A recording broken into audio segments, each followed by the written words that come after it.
all doing great. So today is going to be the second installment of my Going Zero Waste series. This is the second month of December that I'm going to be talking and doing. We're going to start, it's the 16th of December today, because my mom came to visit, school ended, it was very stressful, so I didn't have time to do any documentation, but actually I've been doing the zero waste all this time, and I'm just going to update you on what all my trash weighs, which is this little bunch here for 2 weeks, the first 2 weeks of December. And I'm going to be making some changes in how I do these videos. I'm going to be doing a bit more like I discovered this when making this food. Now I had to learn how to do this from scratch. So it's going to be a bit more vlogging and not so much like me doing individual updates. One, because I think it's more interesting. Two, it will stop me from blabbing on just like I do now. And it will be a bit more intricate and personal because now I've come over the biggest part of the first stress of like, and not the stress, but like the biggest, okay, this is what I'm doing. Like now I've gotten used to it, I've done it for 30 days, and I can like dig into the more harder issues and that so on. Hi sweetie. So I will weigh my trash. As you can see behind me, I will be doing it on my computer from now on. This is my plastic for the month. I don't have the little weight, which I could at this point. I don't know where it went, it's just gone. So this is my plastic. There's some problematic things in here. I talked about it last time I ordered Indian food. I have butter box that I finished. I also have a plant holder because my basilica died and it was in a plastic, so that is the trash. Most of these are things that are from previous month except the Indian food, which I ate. Also, it seems like there's less plastic from the rabbits. So let's just start with weighing it. Well, that's not possible. It says I weigh 1 kilo less with the plastic. How accurate are you, really? 30 grams of plastic. 1 kilo and 100 grams for paper. And cardboard, I have a few things. So this big package that you see is my Rhythm of War edition that I ordered many months back. But then I have some of the weird zero waste products that I got, which actually you can get zero waste without the cardboard. Miso soup that I finished, and some cookies that I also had for a very long time. So nothing new that I bought actually. The only thing is four rolls of toilet paper. I don't know why there's 4, maybe because of my mom noticed. I swear I don't go to the bathroom that much.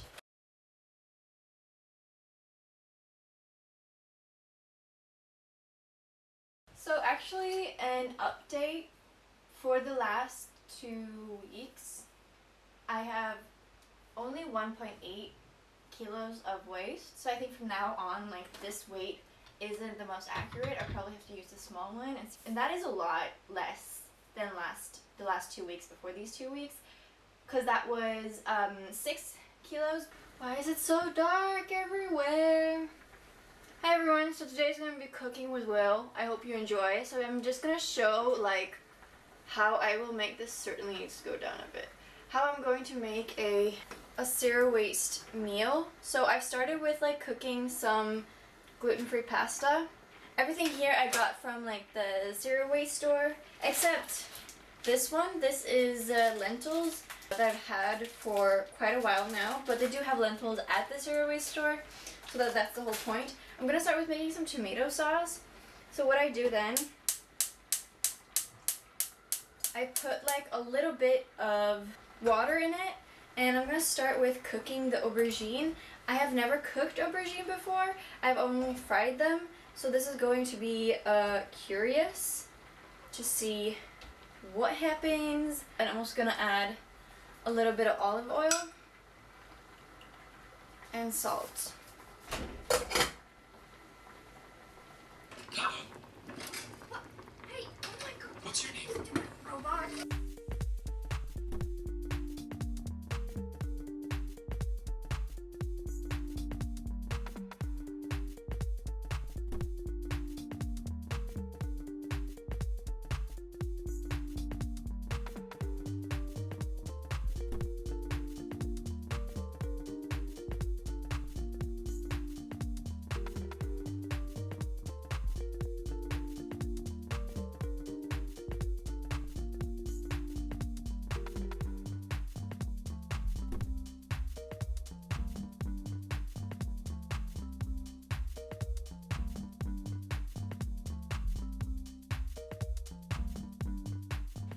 And the dinner is done. Look at all those delicious colors. So I want to talk about this for a moment. This is red cabbage. What is it called? Red cabbage. That I made myself into, like, is it inlaid? I don't know how you call it. Solder? No. I cooked it together with mulled wine, vinegar, and apple juice. And guys, it is so yummy. Never made that before in my life either. So, yum, let's eat this zero waste meal. I have made myself some gingerbread cookie dough that it has everything that is in here. You can also get at the zero waste store, and instead of butter I have coconut oil, and there are eggs, so it's not completely vegan, but it's gluten-free. Hi. It's actually been about a month since I saw you last. It's almost midway through January already, but this behind me is the trash from not 2 weeks ago in January, but December, because this is my December zero waste video. So I struggled in the last 2 weeks of December because of several things. One, it was the holidays. I had 2 sleepovers with my friends, and we decided to have sushi and pizza on New Year's and Christmas, and I allowed that. My friends have been very accommodating. Every time we've had dinners and hung out, they've bought zero waste stuff for me, or we've like gone to the zero waste store together, and I'm just really grateful that I have friends that like understand and support me along this journey, which has made it so much easier for me. That's been like a huge reason why I've continued, because it is stressful when you go to like dinners and hang out with people, and I can understand like it's the same fight. I also went back and visited my family in the beginning of January, and I was talking about the zero waste stuff, and like no one asked me like, is it difficult for you to be home? Do you want us to accommodate you? Like, that's not even a thing my family thinks about. They're just like, sounds interesting. Now here, let's meet all this like contained food or like wrapped food together. And it wasn't even a thing where like, is it okay for you to eat this, you know? So I definitely am really grateful for my friends now that I've seen the opposite. I obviously took like my share of trash home from Sweden so that I could record it for you guys for my January vlog, but this is this December vlog. I had 3 days of like quite like severe depressive episode where I could not go out of my apartment. Like, I usually don't, but this was just like another level where like I could not go out of my apartment, and I ran out of food, and I had 3 days where I ordered takeaway. And obviously like that is a lot of trash. Like just for 3 days, if you order takeaway, it becomes a lot of trash. So I do have 2 pizza boxes, and I have quite a large plastic bag. So this is why it's taking me so long to make this video, the last wrap up, because I was like ashamed of it, like that I hadn't done as much progress as I thought. Maybe like even December in total is not much less trash than November, and like that's why I'm making these videos, because sometimes it's hard. Sometimes you try a lot and then the result isn't as impactful as like everything you give into it, and that's also like okay. I don't think it's about always results. It's about like the intention. Obviously the result is what matters, but in the beginning, this is what I'm focusing on.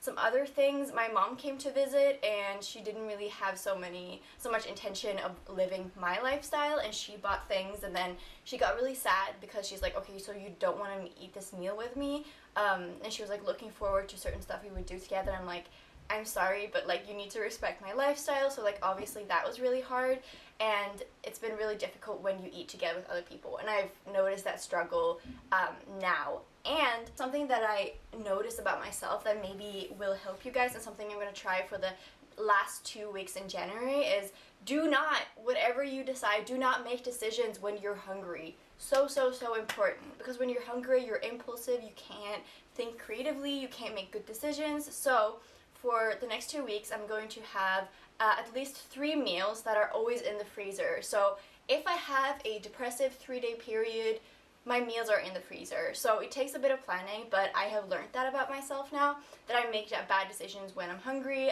So don't go shopping when you're hungry, like food shopping. For example, if you're trying to stay vegetarian and you go shopping when you're hungry, you might end up buying meat even though you wouldn't normally, because your hunger speaks louder, like your primal instincts speak louder than your thinking and what you want, and it's just not worth it, really. I mean, if that's what you consider a bad decision. So don't make decisions when you're hungry. Do not make decisions when you're hungry. I have learned that now. So in the future, I will every time I catch myself wanting to do something when I'm hungry, I will have like literally a list on my phone. Do this. These are your options. There are no other options. Because like my vegetarianism in me is very strong, so I will never eat meat even if I'm like really, really hungry at this point. Like I'm not talking about starving in the wilderness. But yeah, I would never make that choice, but zero waste is still new to me and it's still like not so strong in my personality, so we're still working on that. Some hard truths here. So yeah, I did eliminate the paper thing that I was talking about, but I think this is the last paper that they're gonna send me, hopefully. Then this is paper. There are 2 pizza cartons, and then this big package is from Redbubble. I ordered loads of Steven Universe posters before I started this project, and it took it like 3 months to get here, but it did. So obviously I won't be doing that anymore, and then when we have this huge package, I also have some printer ink. I have some administrative stuff that I need to get done, so I do need to print stuff because I need to go to the embassy and like fix shit. That's nothing I can do about it. I have to do it, and I wish everything could have been done online in some way, but you know, here we are. Toilet paper rolls, I don't know if that's going to become an issue. I do still buy these toothbrushes. I know I can't see the brand, but they're like recycled plastic toothbrushes, and I buy these rather than the wooden ones that you can put in food waste because I think they're more comfortable for my teeth, which is just like something stupid. And in the next month I will be trying at least 3 different methods of toothpaste, which I know is like, these are like silly fun things, but I think we need to like mix in those silly fun things into these more serious topics. Something else is like, this is my composable waste bags. I get them in these paper ones, but I know you can get these also from your building community, probably without any waste, so maybe I will need to email them about that. Some baking paper that ran out, so a lot of it is just stuff that I run out. And actually, this is all of my trash that I can't sort for all of December, which is pretty good. I don't know if you remember, but it was half full for the first 2 weeks, and then I filled it up for the last 2 weeks. I don't know if you know this, but for example, tea bags can't be sorted in your composable trash because they have plastic in the tea bags. So that's another reason to use those like little small filters instead and buy them that way. Also, that tea is better. Let's just get to weighing this shit.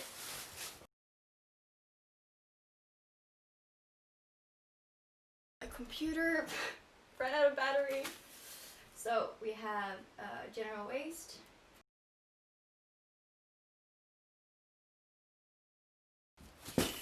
Ooh, 700 grams of plastic.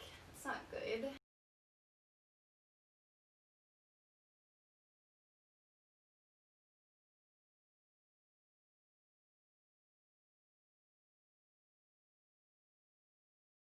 I'll give you more updates soon.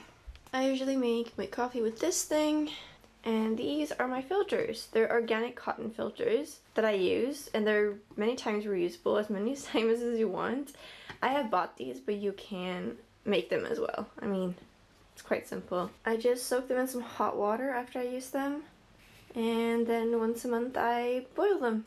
So, me again. So I want to just quickly mention some books that have been inspiring to keep going. I know this is awkward.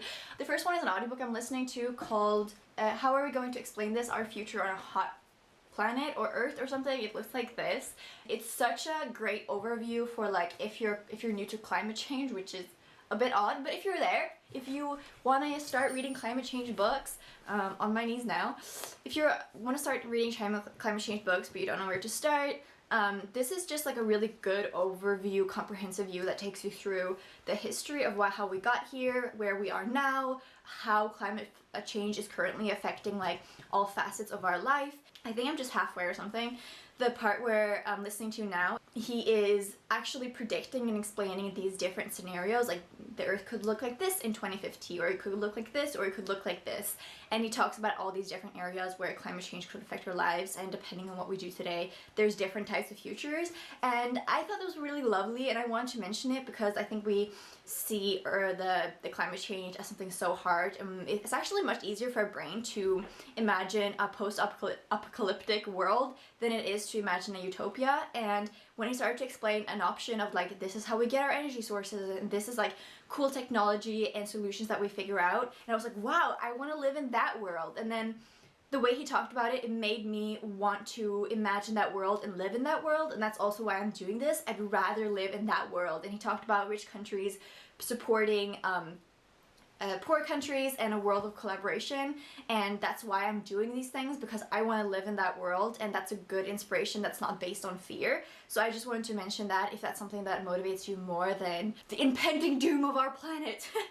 And then I also want to mention this is We Are the Weather by Jonathan Safran Foer. You guys voted for me to read this month, so I've only just started. I'm on page 30, but it's only 224 pages, so if I read 32 pages every day, I can finish in a week, which is not that much, you know? And I bet the audiobook is great if that's something you're interested in. So this one, just in the beginning, he talks about psychologically why it's so hard for us to believe climate change, and that you can't make anyone believe anything, no matter how many stats and emotional things you throw at someone, and the psychology behind that. And I love that, and I'll see where this book goes, but that's a little bit update on what's been motivating me this month to continue.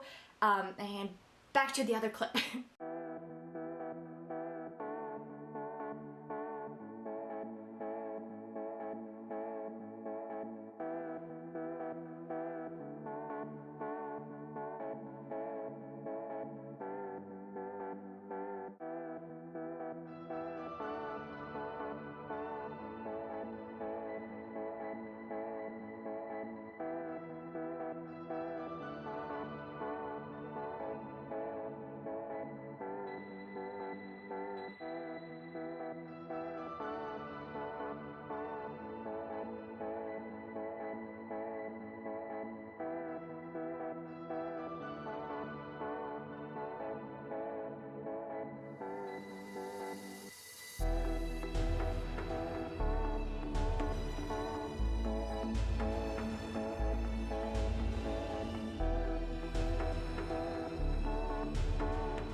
All right, let's chat. This is the end of the second Zero Waste Month experience. I will be eating this cookie while I'm taking this video because I'm so hungry. Should I get my data? So, during my last clip, I was in despair because I was like, okay, I did worse the last 2 weeks than I did the first 2 weeks of December. Then we have the stats, right? And I have more than halved my waste since November during December. So that was like very confirming and surprising actually, because I felt like I didn't do so good the last 2 weeks, and was it called, in the moment decisions that weren't so good and all that. But it turns out it's still so much better than when I'm not thinking about it. So for November, my total waste was 12 kilograms and 300 grams. And for December, so this month, it was 4 kilograms and 800 grams. I don't know the percentage of how much less that is, but I'll put it on the screen. And the two things I've tried to do is don't buy stuff you don't need. If you buy stuff, you create waste. So there needs to be a bigger, larger conversation about consumerism, buying stuff. Happy about those stats. We'll leave those behind. And I do realize in my first one I talked about how I will talk about money as well. Honestly, I don't check my finances enough, and that's why those stats don't exist. In the month of January, I'm hoping that I will go back and I'll make some percentage, because I was like, okay, I don't really want to put out on the internet how much money I use, but I can do percentage because I have those first weeks where I try to live normally, right? The first 2 weeks of November. So if that is like the 100%, I can compare all the other 2 weeks after that to those percentage wise. So I think that could be like a cool way of doing it. And I can't think when I'm hungry. Should I try to have a serious conversation while eating this cookie? I've grown up in a family that's quite wealthy, and my mom's a hoarder, my dad's a collector, and I'm both, unfortunately. So it's super, super ingrained to me, the joy of having stuff, of buying stuff, of finding a use for everything and not throwing anything away, which in one way comes handy. But I think that if you combine the ideals of like minimalism and anti-consumerism together with zero waste, we have like a really great combination. And I think finding what fits for, like, what is good for you and what works for you, the combination of those two, I think is key. It's really hard for me to try to like unlearn a lot of the consumerist behavior that I have so ingrained on me. Buying stuff makes me really happy, and I don't want it to. And I talked about that in my last video too. The only thing that I cannot stop buying is books. I made some mistakes in the beginning of January. I bought a lot of books. I bought from, not Book Depository, but a similar site that's supposed to like support independent bookstores, but because it is a sort of depository, each book comes in a different package, which is just, gonna be so bad for the month of January or February. So made mistakes because of Corona. My local independent bookstores are all closed, which means I can't order through them either, which is what I have been wanting to do. So instead of realizing, like a normal person, that I have tons of stuff to read and I can always read online and that I have ARCs and like don't need to buy books right now, and it opens in like a week, so I don't even get the books before the bookstore opens. So like that was so irrational of me. I panicked, I imagined a world without books, and I bought lots of books. What have I learned? Sleep on decisions of buying stuff. Like, don't act in the moment. The book business is something I do realize it's like trees, and like we want trees, so like technically I shouldn't be buying books, but some books is like something I support the business. I want to support the author.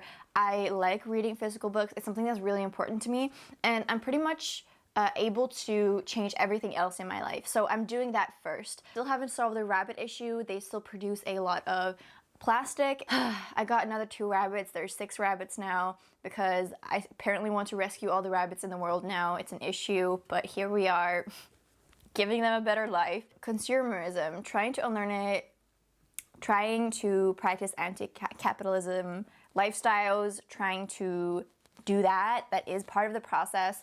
I will also say that next month I will be trying different types of toothpaste, and I'll be making mayonnaise and chili mayo because it's a fun experience. Because these things that I'm going to make food-wise, I want to show you how to make them so that like you don't need to buy stuff in a jar. Even if you buy from the local, like the grocery store, you can minimize how much you buy plastic and glass and metal and all these things, containers anyways. It's about like just redistributing your time and everything. So we'll do that in the next episode, and we'll have a fun time doing it. I also talked about in my last one how I'll have to like reconsider if I want to give up stuff about my makeup stuff, but there will come a point where like maybe I'll make my own makeup. Yeah, just good experience to have. So I also wanted to talk about how it's important to recognize these thoughts you have. Why do you buy perfume and lotion and makeup? And basically all these industries, they play on insecurity in us, and how we have been so ingrained that we need to like smell good, we need to like shave, we need to do all these things. And I think it's really important to consider smelling a bit of sweat isn't bad. It's actually just natural, and like you don't need perfume. And if you want to buy perfume, you can literally just buy herbs and rub it on your skin. Like there's so many alternatives to so many things. I personally don't use perfume. I never really use perfume. Sometimes I use deodorant. I still have a lot of projects at home that are slowly running out. So a lot of these like skincare stuff or like product stuff, I still haven't finished. So like I haven't come to the point where I need to face those issues. So yeah, I think I'm too hungry to do this end clip, but thank you so much for watching my zero waste journey in December. I will continue into the next year, and we'll face new challenges, and we'll talk about those challenges. And it's called my zero waste journey, but I do want to talk about other stuff you can do, like changing your electricity company to a more sustainable electric source, like those stuff are super easy, and everyone can make that change. So I want to talk about different kind of stuff that does have to do with lifestyle changes you can make for the environment and organizations, and like all these topics that are all sort of related but doesn't have direct zero waste topics. I hope that's okay. I will do it. Thank you guys so much for watching. Comment down below how your zero waste journey is going, if you are doing it, if you've become conscious of it, and if it's just something you've started thinking about. And I really appreciate you watching these videos, taking the time to think about it, hearing my thoughts and my struggles and my journey through it. I wish you all so much love in your life, so much hope and happiness, and I will talk to you guys soon. Bye!